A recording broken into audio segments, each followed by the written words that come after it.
وسلم على سيدنا محمد الفاتح لما أغلق والخاتم لما سبق والناصر الحق بالحق والهادي إلى صراطك المستقيم وعلى آله وصحبه حق قدره ومقداره العظيم.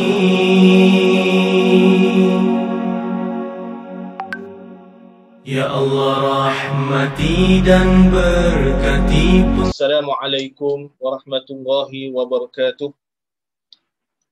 Al-Fatihah. A'udzubillahi minasyaitonir rajim. Bismillahirrahmanirrahim. Alhamdulillahirabbil alamin arrahmanir rahim maliki yaumiddin. Iyyaka na'budu wa iyyaka nasta'in. Ihdinas siratal mustaqim, siratal ladzina an'amta 'alaihim ghairil maghdubi 'alaihim waladdallin. Amin. Alhamdulillah summa alhamdulillah. Asyhadu an la ilaha illallah wahdahu la syarikalah wa asyhadu anna Muhammadan abduhu wa rasuluh. Allahumma salli salatan kamilatan wa sallim salaman taman ala sayyidina Muhammadin allazi tanhallu bihi al-uqad wa tanfariju bihi al-qurab wa tuqda bihi al-hawaij wa tunalu bihi al-raghaib husnul khawatim wa yustasqal ghama biwajhil karim wa ala alihi wa sahbihi fi kulli lamhatin wa nafasin bi adadi kulli ma'lumin lak. Sahabat-sahabat, tuan-tuan dan puan-puan, sahabiah yang dirahmati oleh Allah Subhanahu wa taala sekalian. Alhamdulillah dapat kita bersama dalam program yang dianjurkan oleh Muslim Care ini, Taman Syurga Online, insya-Allah, yang mana tajuk yang akan kita bincangkan secara ringkas, insya-Allah tidak terlalu panjang dan detail sangat, berkenaan dengan ekonomi umat Islam dalam konteks untuk kita memikirkan di mana titik-titik yang boleh kita lakukan anjakan untuk kita lakukan perubahan, dan insya-Allah kita cuba laksanakan, sama-sama kita laksanakan untuk membantu meningkatkan, memperkasakan ekonomi umat Islam.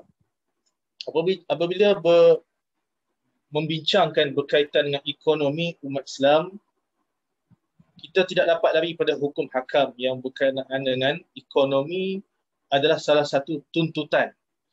Yang mana kalau dinyatakan dalam hadis Nabi SAW yang tidak saya nyatakan matannya, yang mana Nabi sebut 9/10 rezeki datang daripada berniaga, 1/10 daripada sumber pertanian. Dihuraikan oleh para alim ulama, apakah 1/10 tersebut daripada sumber pertanian, ada juga yang membawa dan mengaitkannya dengan dalam konteks makan gaji. Dan 9/10 daripada sumber rezeki tersebut yang dinyatakan dalam hadis yang tersebut, itu membawa maksud kepada berniaga.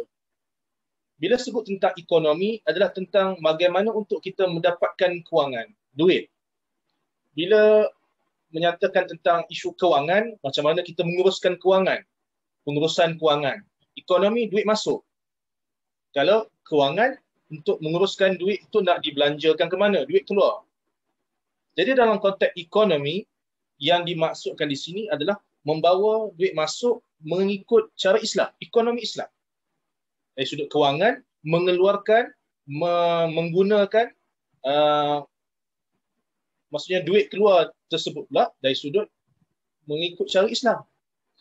Apabila berkaitan dengan keluar masuk duit ini, tidak dapat lari, kita kena rujuk apa yang Nabi SAW nyatakan, apa yang dinyatakan oleh Allah dalam surah Al-Baqarah, allazina ya'kuluna riba la yakumuna illa kama yakumul ladzi yatakhabbatu asyaitanu minal mas zalika bi annahum qalu innamal bay'u mislu riba wa ahallallahu al-bay' wa harrama riba faman ja'ahu mau'izatun min rabbih fantaha falahu ma salafa wa amruhu ila Allah wa man 'ada fa ulaika ashabun nar hum fiha khalidun. Orang yang makan harta ataupun mengambil riba tidak dapat berdiri melainkan seperti berdirinya orang yang kerasukan syaitan lantaran tekanan penyakit gila.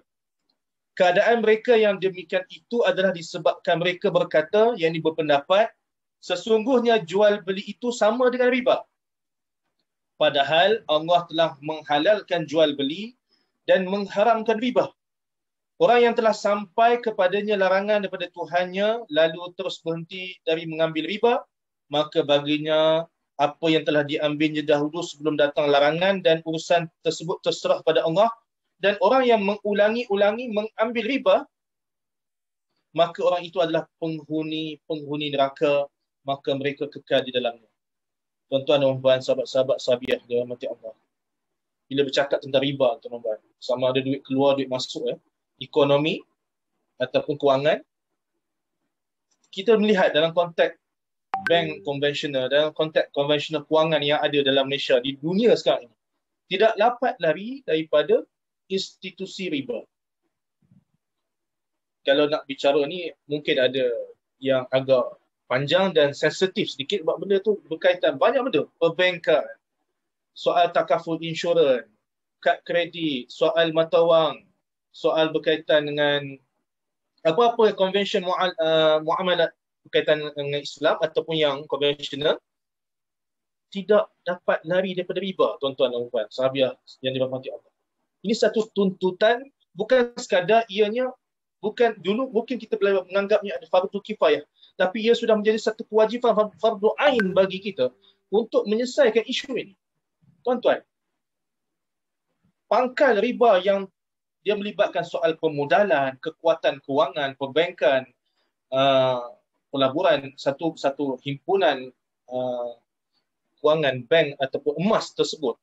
Ini benda yang cukup jauh lagi, tuan-tuan, kalau kita nak melihat, dan andai kita dapat sedikit demi sedikit mengorak langkah, memperbaiki sedikit demi sedikit, insya-Allah sampai masa nanti insya-Allah perkara tersebut dapat dipulihkan. Dalam keadaan kita nak beli kereta, nak beli rumah, apa-apa yang melibatkan soal pinjaman, tidak dapat lari daripada riba, tuan-tuan.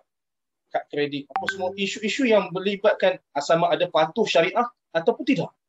Ini saya simpan bab ni, mungkin dalam tajuk akan datang. Cuma dalam bab yang kita lihat sekarang ni, macam mana untuk kita masuk ke arah yang nak menghasilkan modal umat Islam, kekuatan ekonomi umat Islam yang cukup besar tersebut, daripada bermula pada kecil-kecilan untuk umat Islam berniaga. Umat Islam, seperti mana yang kita lihat dalam hadis yang menyatakan tadi. Bukan saya teringat daripada kalam para pimpinan, ulama-ulama dalam membahaskan soal kaya ataupun tidak, zuhud. Kalau kita lihat Sayyidina Abdul Rahman Auf tentang konsep kekayaan, beliau cukup risau tentang hadis Nabi SAW, iaitu tentang innal fuqara yadkhuluna al-jannata qabla al-aghniya bi khamsama'atil amin. Sesungguhnya golongan ahli fuqara, golongan yang dalam keadaan fakir, miskin, mendahului masuk syurga berbanding orang kaya. Yang ni orang kaya, maksudnya orang miskin tadi, dia lebih ke depan masuk syurga berbanding orang kaya, beza dia 500 tahun. Ini hadis daripada riwayat Ahmad, Tirmizi dan Ibn Hibban. Apabila mendengar hadis ini, Sayyidina Abdul Rahman Auf, dia cukup risau, cukup takut. Dan saya bila kita dan sama-sama kita cuba hadam betul-betul hadis ini, takut tentang fitnah kekayaan. Dan untuk mengelak fitnah dan bimbang tentang ada kemudaratan apabila menjadi kaya kepada hatinya, kepada dirinya, akhirnya apa yang dibuat oleh Sayyidina Abdul Rahman Auf, dia menginfakkan, mendermakan hartanya pada jalan Allah. Ini cara untuk mendidik. Dalam konteks yang lain, apabila kita membicarakan tentang salahkah untuk menjadi kaya?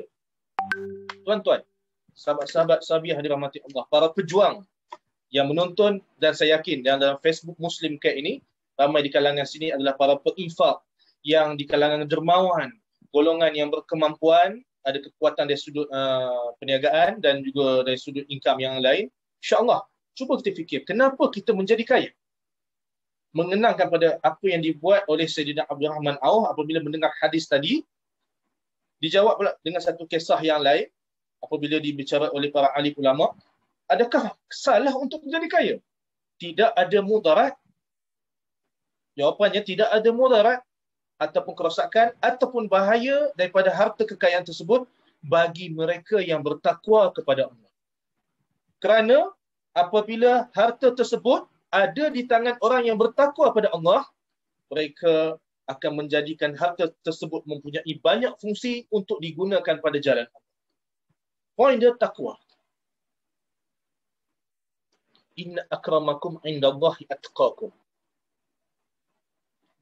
Martabat, darajat orang yang mulia di sisi Allah adalah takwa, tuan-tuan dan puan.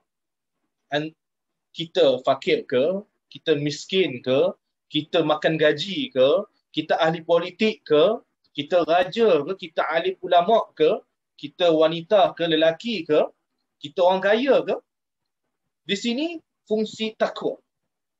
Apabila ada harta di tangan kita dan kita bertakwa pada Allah, harta tersebut akan berfungsi dengan baik kerana ada datangnya dalam hati kita akan disinari cahaya, dibantui oleh panduan wahyu ilahi. Kita akan menguruskan harta tadi untuk menjadi harta yang banyak fungsi, banyak manfaatnya kepada apa? Kepada Islam, kepada negara, kepada umat manusia. Apabila membicarakan tentang zuhud, tuan-tuan dan puan, sahabat sahabiah yang dirahmati Allah, para pendengar sekalian. Zuhud di sini bukan bermaksud orang Muslim harus menjadi miskin. Zuhud di sini, maksud dalam erti yang lain adalah tidak menjadikan hal-hal duniawi, kehidupan kita. Bila sebut Islam is a way of life. Islam ni cara hidup. Islam datang untuk menyusun, menanzimkan cara hidup kita ni mengikut cara Islam, berpandukan syariat. Dan apabila menyusun berpandukan syariat, maksudnya dalam maksud yang lain untuk membersihkan hati kita supaya kita tak menjadi hamba kepada harta, tidak menjadi hamba kepada dunia, tidak menjadi hamba kepada selain daripada Allah. Kita berkeluarga bukan menjadi hamba kepada pasangan kita, kepada anak-anak kita. Kalau kita mempunyai harta, kita mempunyai syarikat, kita mempunyai apa-apa kekuatan kekayaan tersebut bukan menguasai kita, tetapi kita menguruskan kekayaan tersebut dengan panduan wahyu ilahi, Quran, Sunnah, Ijma' Qiyas. Dan hal-hal tersebut, hal duniawi tersebut tidak boleh mempengaruhi hatinya yang bertakwa kepada Allah. Datangnya mission yang bernama takwa tadi, dia akan memproses apa-apa bahan duniawi masuk dalam ni. Kalau kita ada apa-apa berkaitan dengan perkara berkaitan dengan duniawi, kehidupan di dunia ni macam-macam, sama ada pekerjaan, politik, pentadbiran, undang-undang, dasar, apa benda yang masuk ke dalam hati kita tadi bertakwa pada Allah, dia proses dan dia akan menyusun hal-hal duniawi tersebut menjadi mengikut acuan wahyu ilahi. Ini maksud zuhud. Salahkah menjadi kaya? Tidak. Sebab kita tahu. Apa yang menyebabkan kita tahu untuk menggunakan harta tersebut? Panduan wahyu ilahi. Allah sebut infak. Allah sebut zakat. Allah sebut bagi manfaat pada manusia. Nabi sebut bagi manfaat pada manusia.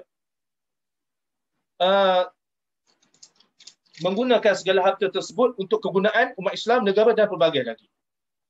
Yang mana kalau kita lihat sekarang ini, ramai yang cuba didoktrinkan supaya tinggalkan kekayaan. Sama seperti yang didoktrinkan sebelum ini. Supaya tinggalkan politik. Sedangkan politik itu salah satu way of life, cara hidup.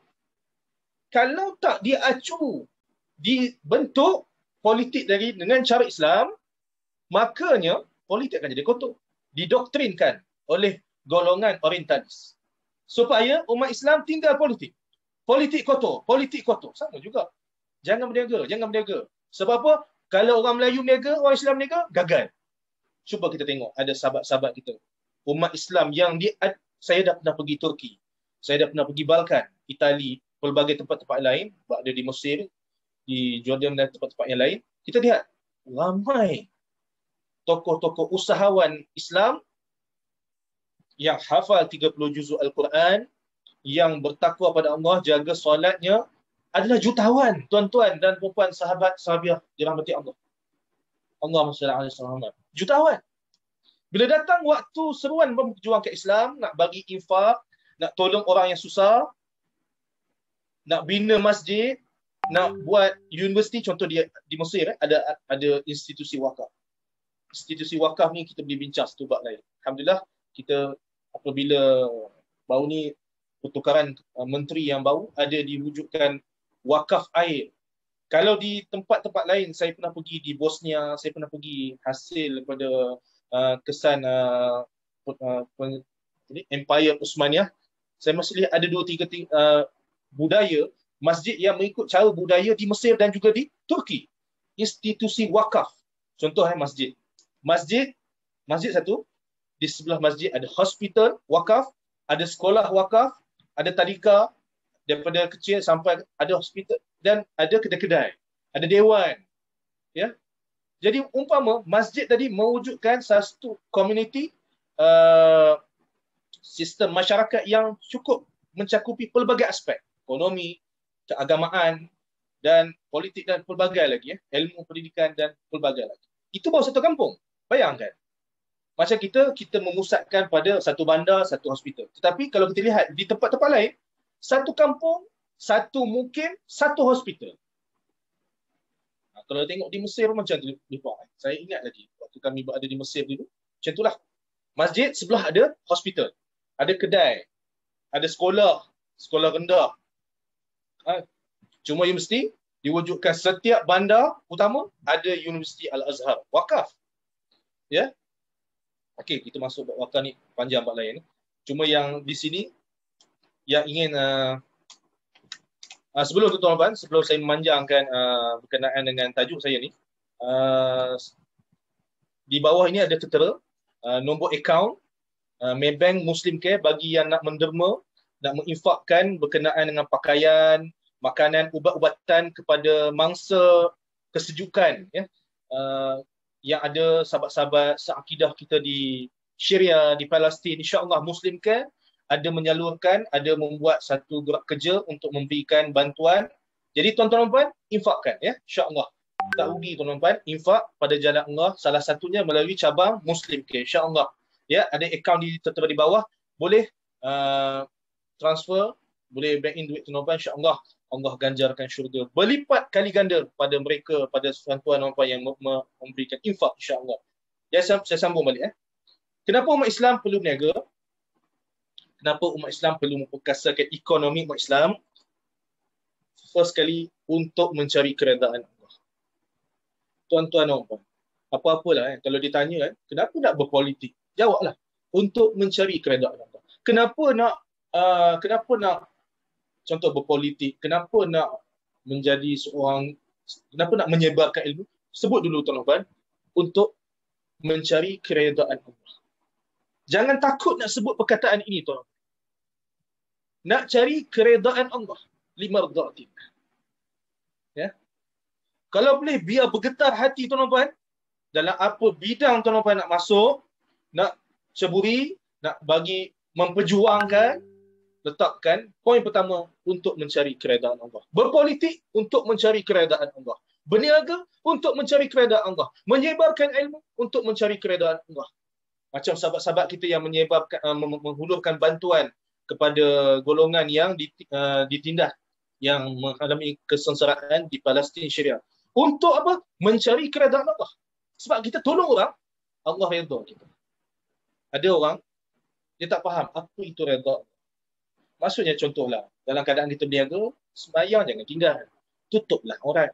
Ikutlah panduan syariat. Contoh, nak kita nak berpolitik. Berpolitiklah cara Islam. Ya, ikutlah cara Islam. Ada yang menggunakan teori Machiavelli, tak kena. Matlamat menghalalkan cara. Jadi gunalah apa yang kita nak perjuangkan, apa yang kita nak ceburi demi untuk mencari keredaan. Kalau Allah tak redha tuan-tuan, tidak ada nilai walaupun sedikit daripada apa yang kita rasakan hebat pada pandangan mata kita, tapi di sisi Allah, Allah tak redha, tuan-tuan. Ini yang kita takut. Mungkin pada pandangan manusia, kita rasa tidak ada nilai kehebatan, tetapi kalau ada redha Allah, insya-Allah, mungkin tak dapat nampak di dunia kesannya, tetapi di akhirat kelak, insya-Allah, Allah akan muliakan.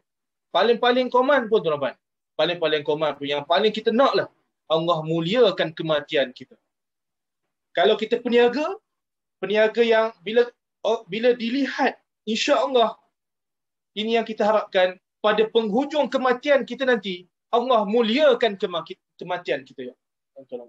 Kalau kita seorang anak, dengan apa amalan yang kita buat sebagai seorang anak kepada ibu dan ayah kita, Allah muliakan kematian kita nanti. Kalau kita seorang isteri, kalau kita seorang suami, apabila waktu mati kita nanti, kalau kita sebagai seorang ayah, seorang ibu, apabila waktu kita mati nanti, Allah muliakan kematian pada saat barzah nanti. Pada saat sakaratul maut nanti, insya-Allah kita harapkan itu salah satu petunjuk, pintu untuk kita melihat mukadimah untuk kita masuk ke dalam kesenangan ke alam barzah sana dan akhirnya masuk ke syurga, insya-Allah. Poin yang saya tekankan yang pertama, kenapa perlu untuk memperkasakan ekonomi umat Islam? Untuk mencari keredaan Allah. Pasakkanlah hati, tuan-tuan. Pasaklah hati. Biar bergetar hati, tuan-tuan. Kerana Allah. Poin yang kedua. Kenapa nak berniaga, tuan-tuan? Kenapa nak berniaga? Kerana ianya adalah sunnah para Nabi. Nabi SAW sebelum bergelar sebagai Rasul, berniaga. Sewaktu bergelar sebagai Rasul, boleh je Nabi nak berniaga. Tetapi bila datangnya perintah Allah, ada keutamaan, tetapi bukan bermaksud Nabi tidak boleh berniaga. Malahan ada lagi diteruskan. Malahan diteruskan oleh Sayyidatina Khadijah dan kewafatannya, dan disambung oleh generasi keturunan Nabi dan juga para sahabat yang bersama dengan para Nabi. Antaranya para sahabat yang berniaga. Sayyidina Abdul Rahman Auf, Sayyidina Osman, Sayyidina Abu Bakar, Sayyidina Umar, Zubair Awam, banyak lagi, tuan-tuan. Ada disebut para ulama, 8/10 daripada para sahabat yang dijanji, 10 yang dijanjikan masuk syurga. Kalau kita letakkan KPI 10 orang, 8 orang sahabat yang dijanjikan masuk syurga. Ini saya dengar kalam daripada Dr. Khairuddin At-Taqib. Mungkin sahabat-sahabat boleh kaji, tuan-tuan dan puan boleh kaji. 8/10 daripada sahabat-sahabat yang dijanjikan masuk syurga tersebut adalah golongan usahawan, berniaga, jutawan. 9/10 daripada sahabat-sahabat yang dijanjikan masuk syurga tersebut adalah terlibat dengan politik. Ini yang kalau kata nak menafikan tentang politik tadi.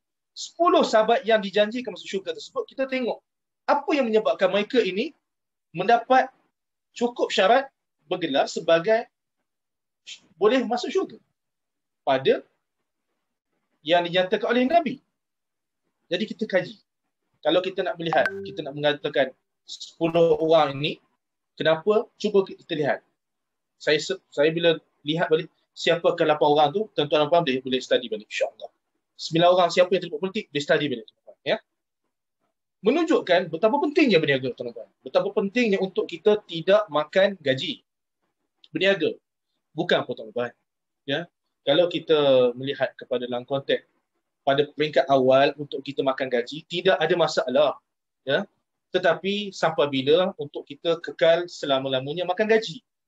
Sudah tentu kita perlu mengorak langkah untuk ke arah seperti mana yang diseru oleh Nabi. 9/10 rezeki datang pada berniaga. Tuntutan ini juga telah disahut oleh para sahabat, tabi'in sampai ke generasi yang terkemudian ini. Berapa ramai para alim ulama berniaga.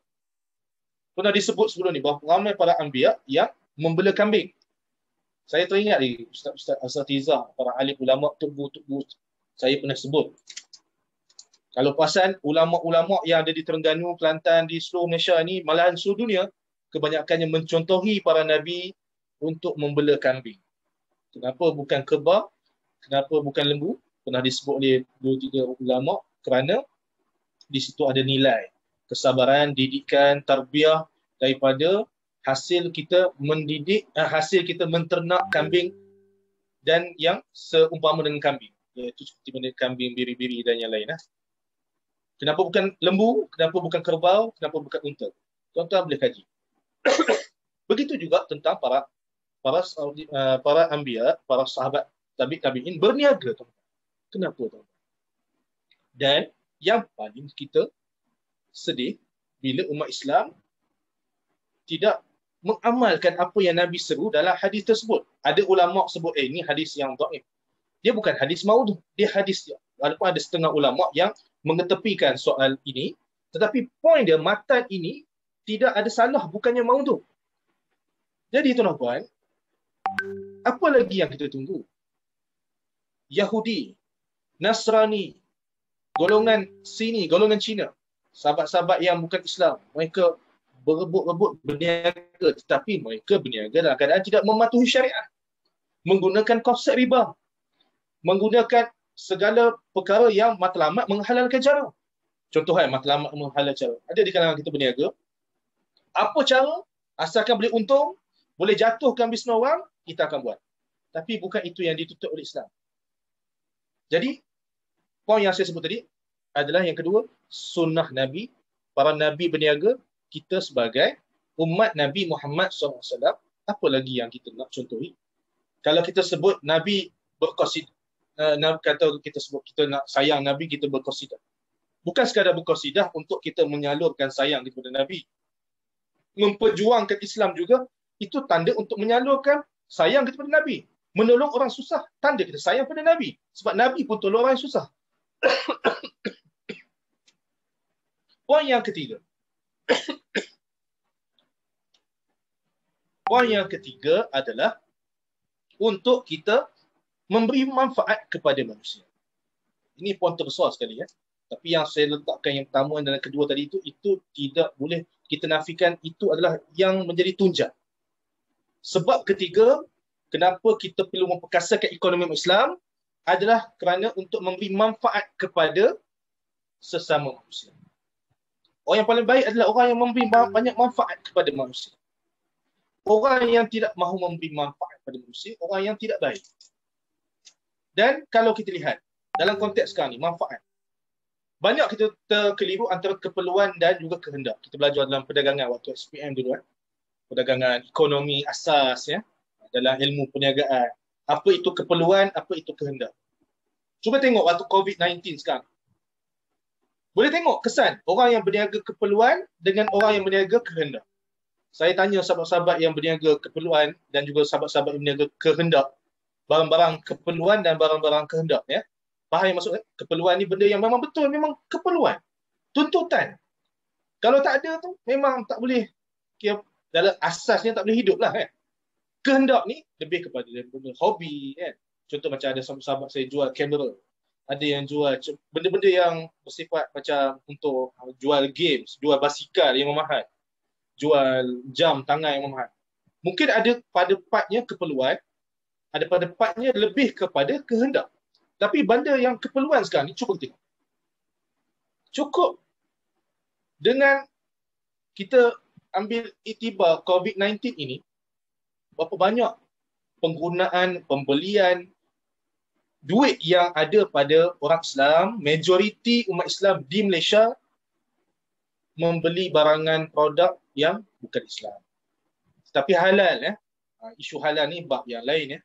Cuma yang kita sembang tadi soal BMF. Saya sebenarnya sembang pasal soal produk Muslim. Sebenarnya takut kan. Bukan semua kita boleh katakan, contoh kadang ada setengah tanggapan daripada setengah orang. Bila kita tak beli produk Muslim, kita terpaksa membeli produk non-Muslim yang halal. Bukan yang tak ada halal tu, yang halal. Oh, kena dah. Apa lo ustaz ni? Belilah produk Muslim. Kalau benda tu memang ada choice untuk beli produk Muslim, saya akan beli. Tapi kalau dah tak ada pilihan dan tidak ada salah juga dalam konteks sekarang ni, bila isu yang berlaku sekarang ni, bukan semua produk Muslim tadi dapat memenuhi semua produk yang dalam konteks keperluan. Ayam, saya bagi contoh ayam. Dari konteks berapa ramai penternak di kalangan tokoh-tokoh usahawan di kalangan orang Islam. Katakan dia ambil contoh di Perak kan. Ada di belah Manjung, mungkin ada belah-belah tempat-tempat yang lain belah-belah kawasan sekitar Perak ni. Cuba kita cek balik dari segi berapa banyak tokoh-tokoh yang pemilik ladang-ladang ayam tersebut di kalangan orang Islam. Mungkin tak banyak kan. Dalam keadaan bab yang lain pula tentang isu harga, tentang persaingan harga. Betul tuan-tuan, yang dimainkan oleh bukan Islam, yang dimainkan oleh pesaing-pesaing produk Muslim adalah barangan produk Muslim mahal, berkualiti. Baru ni isu tentang kartel daging. Ini isu yang berbangkit tentang isu halal haram. Tuan-tuan dan puan, cuba tengok, ianya berkait dengan pelbagai aspek tuan-tuan. Isu politik, isu monopoli, isu kekuatan ekonomi Islam. Tetapi dalam konteks kaedah fiqh tak dapat buat semua, jangan tinggal semua. Tapi ada setengah kita tak faham kaedah ini, ada tak faham, kadang-kadang saling cepat menghukum. Contoh bagi saya, mungkin pada peringkat awal saya terpaksa membeli produk non-Muslim yang halal, tapi hajatnya insya-Allah satu masa nanti kita akan cuba. Untuk sedikit demi sedikit ada kekuatan modal, kita akan cuba buat produk tersebut. Contoh katakan, target saya, katakan contoh. Target saya untuk membekalkan daging yang halal. Mungkin saya akan buat kita buat penternakan lembu, kambing, kerbau dan sebagainya dalam konteks yang banyak, sedikit demi sedikit. Ayam, mungkin kena ada sahabat-sahabat lain. Ya, sahabat-sahabat tokoh-tokoh usahawan yang ada di sini yang melihat video pada waktu ni. Boleh insya-Allah. Saya ambil contoh, itik. Saya harap sangat ada di kalangan usahawan Muslim, tolonglah, belalah itik. Memang kita nampak macam benda tu ada isu berkaitan dengan kos semua ni. Saya tengok isu dia makanan. Inilah masanya untuk kita mikirkan, kalau isu makanan penternakan tadi, ternakan tadi, isu makanan terlalu kosnya terlalu tinggi, kita kena ada usahawan yang membuat produk makanan haiwan ternakan. Beli mesin dia, proses elok-elok, kita supply. Makanan itik, makanan ayam, makanan pelet-pelet semua. InsyaAllah tuan-tuan. Maksudnya kita cari manakah benda yang boleh untuk kita selesaikan masalah umat, keperluan tadi, insyaAllah. Sedikit demi sedikit. Dan yang paling saya harap sangat di kalangan kekuatan umat Islam, tolong list kan. Buat list. Produk ini keperluan. Okey, kita buat list keperluan tu. Produk Muslim. Berapa banyak? Okey, bidang makanan, bidang air, bidang itu, bidang ni. Buat list semua. Kalau di Perak kita buat list. Kalau di seluruh Malaysia kita buat list. Lepas tu kita cuba buat tengok apa lagi titik-titik kelemahan. Ini yang saya setuju daripada sahabat-sahabat, daripada gagasan Umar, daripada ada 2-3 NGO yang memikirkan tentang ini. InsyaAllah sedikit demi sedikit kita akan pulih, insyaAllah. Dan bersama juga kita cuba bina hubungan baik dengan non-Muslim. Saya tengok kadang-kadang kita ni dalam konteks kita terlalu, kita kadang kurang menjaga sudut dia dalam bab kita, peringkat-peringkat kita dalam adab kita untuk kita bersaing dengan cara baik. Terus kita sebut, haram, dalam perkataan-perkataan yang terlalu, dalam konteks dakwah, dalam usul dakwah, perkataan-perkataan yang kita kena jaga elok-elok. Tapi dalam prinsip kita jaga. Tuan-tuan, silap gaya dengan cara komunikasi kita, usul dakwah kita dengan non-Muslim, silap gaya mereka masuk Islam, tuan-tuan. Silap gaya mereka masuk Islam. Katakan contohlah, kita bergaul baik dengan tokek ayam Cina tadi. Ya, kita bergaul baik, sembang, silap gaya dia masuk Islam, selesai satu bab, tuan-tuan. Katakan kita bergaul baik dengan tokek yang membuat makanan haiwan ternakan. Dengan uslub dakwah, cara pendekatan, adab sopan kita, silap gaya dia masuk Islam, tuan-tuan. Silap gaya dia masuk Islam, tuan-tuan. Selesai satu bab. Tetapi tidak dapat kita nafikan umat Islam, khususnya orang Melayu, kena memperkasa ke ekonomi. Ya, kalau kata Allah nak bagi hidayah di kalangan sahabat-sahabat Cina, India yang di kalangan golongan usahawan tadi masuk Islam, itu soal lain. Itu sebab kita sembang tadi soal Dia melibatkan pelbagai aspek. Yang saya cukup nak tekan tuan-tuan, tolong jaga adab. Ya, dalam kita bersaing memperkasa ekonomi, tolong jaga adab kita. Sesama umat Islam pun kita jaga adab, apatah lagi dengan non-Muslim. Kita jaga adab. Prinsip, tolong bertegas. Adab, cara bercakap, komunikasi kita, bentuklah, susunlah dengan cara baik. InsyaAllah tuan-tuan. Ya. Lagi apa? Daripada keuntungan, dalam poin yang ketiga saya sebut ini, memberi manfaat kepada manusia, saya huraikan lagi, ianya boleh memberikan keuntungan perniagaan tersebut untuk kita infak pada jalan Allah. Institusi wakaf, infak, zakat, kan? Bayangkan, kalau dengan zakat tadi, asnaf-asnaf yang ada tersebut, dan kekuatan himpunan, kekuatan pengurusan zakat. Institusi zakat ni panjang nak sembang. Cuma andai kata boleh kita perkasakan di seluruh Malaysia ini, insya-Allah, boleh kita contohi. Saya mengharapkan sangat kepada mana-mana agensi yang berkenaan dengan zakat ataupun yang mana berkaitan dengan government ini, boleh kita buat lawatan ke Turki. Boleh kita membuat lawatan, saya ambil contoh Turki lah. Kita buat lawatan, tengok macam mana mereka memperanankan masjid untuk menjadi wakaf dan bersama juga dibangunkan sekeliling masjid tadi. Ada hospital, ada klinik, ada sekolah, ada kedai-kedai dan membentuk satu komuniti umat Islam yang cukup merangkumi pelbagai aspek. Ini institusi wakaf, zakat, infak, insya-Allah. Macam tadi kalau contoh saya sebut tadi, untuk nak bagi infak kepada Muslim, insya-Allah tuan-tuan, pakaian mereka, ubat-ubatan, makanan mereka, waktu musim sejuk, ada yang kelaparan, ada yang dalam keadaan kesejukan, ada yang menghadapi trauma. Jadi tuan-tuan, inilah peluang kita tuan-tuan. Soal tentang banyak atau sedikit, saya nak bagi sedikit perbandingan. First kali, kita infak, saya dah sebut tadi, kerana Allah, untuk keredaan Allah. Okay, saya bagi poin yang kedua. Infak yang kerana Allah, infak yang kerana Allah, nilainya RM1. Betul-betul kerana Allah, RM1. Infak yang kerana Allah, RM10. Infak yang kerana Allah, betul-betul ikhlas, RM1 juta, tuan-tuan. RM10, RM1, RM1 juta. Ini bukan soal nafikan RM1, RM10, RM1 juta, tuan-tuan. Saya nak bagi perbandingan macam ni. Poin dia, takwa. Ketakwaan pada Allah, ya. Kita ikhlas, ya. Daripada sumber yang halal, ya. RM1 ke RM10 ke RM1 juta ke RM10 juta. Mana lebih baik?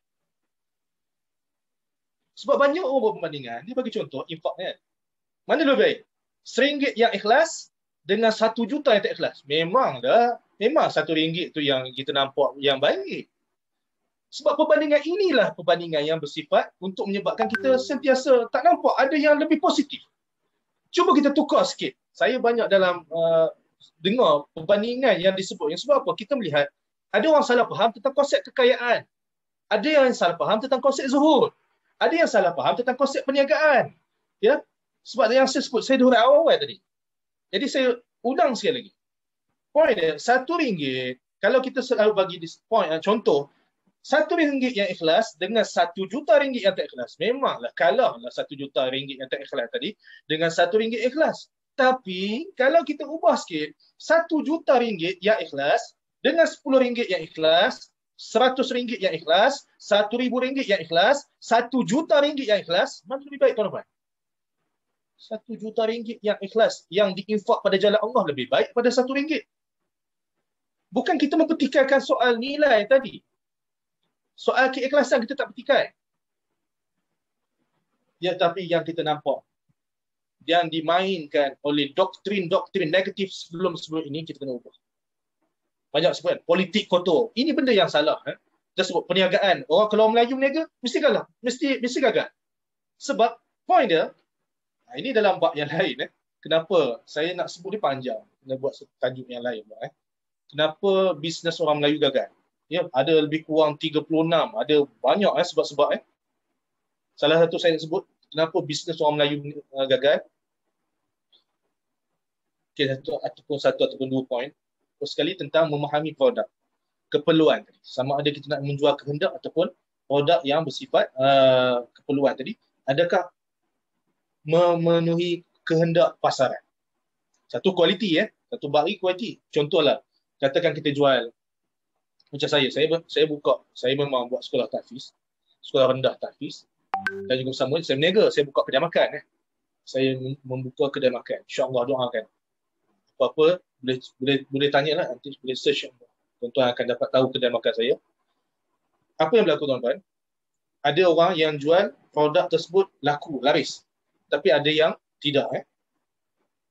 First kali, adakah produk tadi betul-betul memenuhi keperluan pasaran? Dan adakah berkualiti produk tersebut? Satu bab lagi, ada yang dua benda ni cukup dah.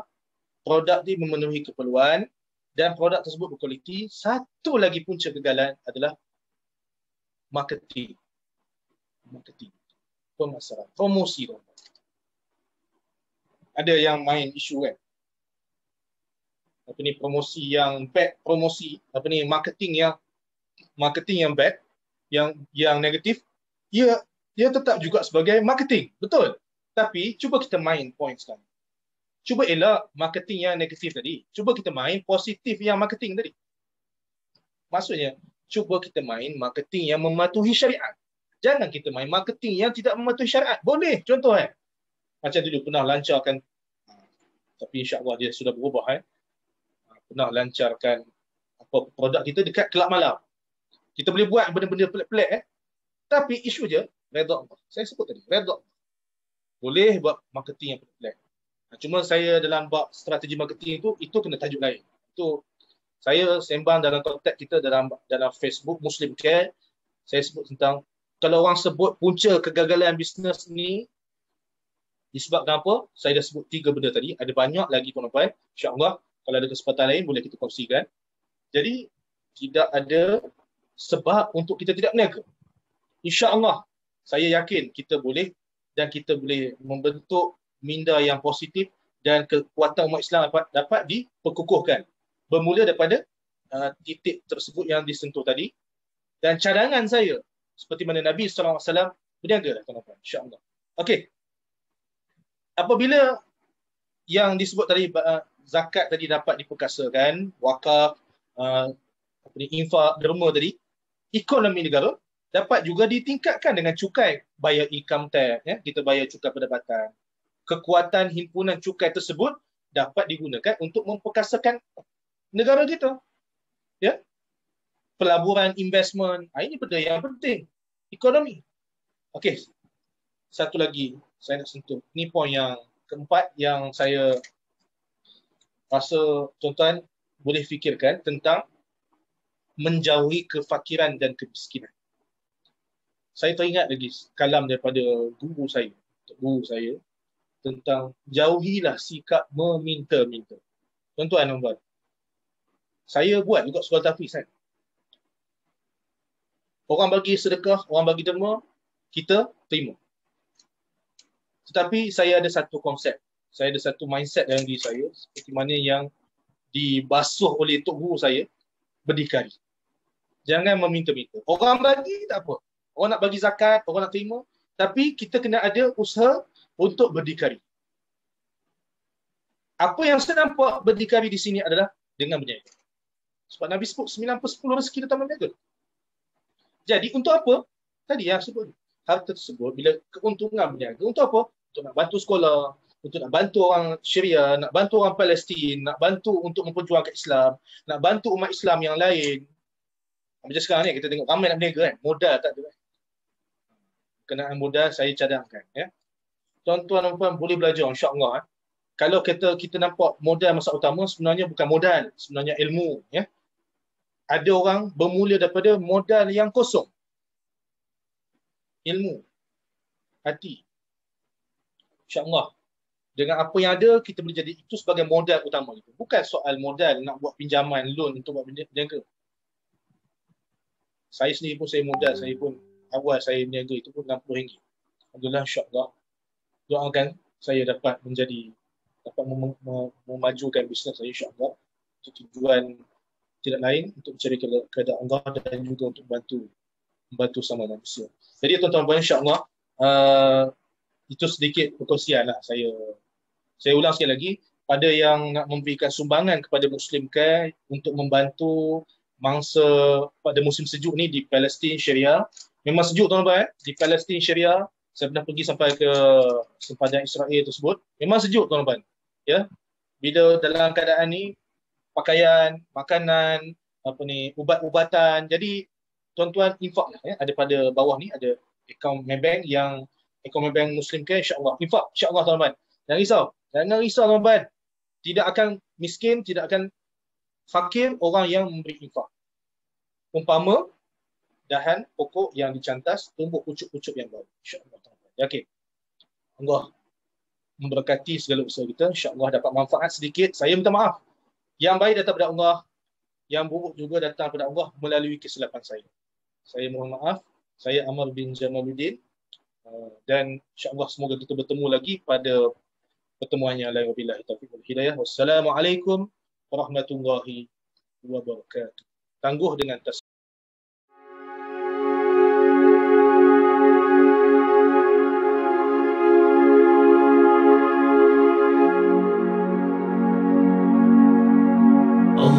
اللهم صل وسلم على سيدنا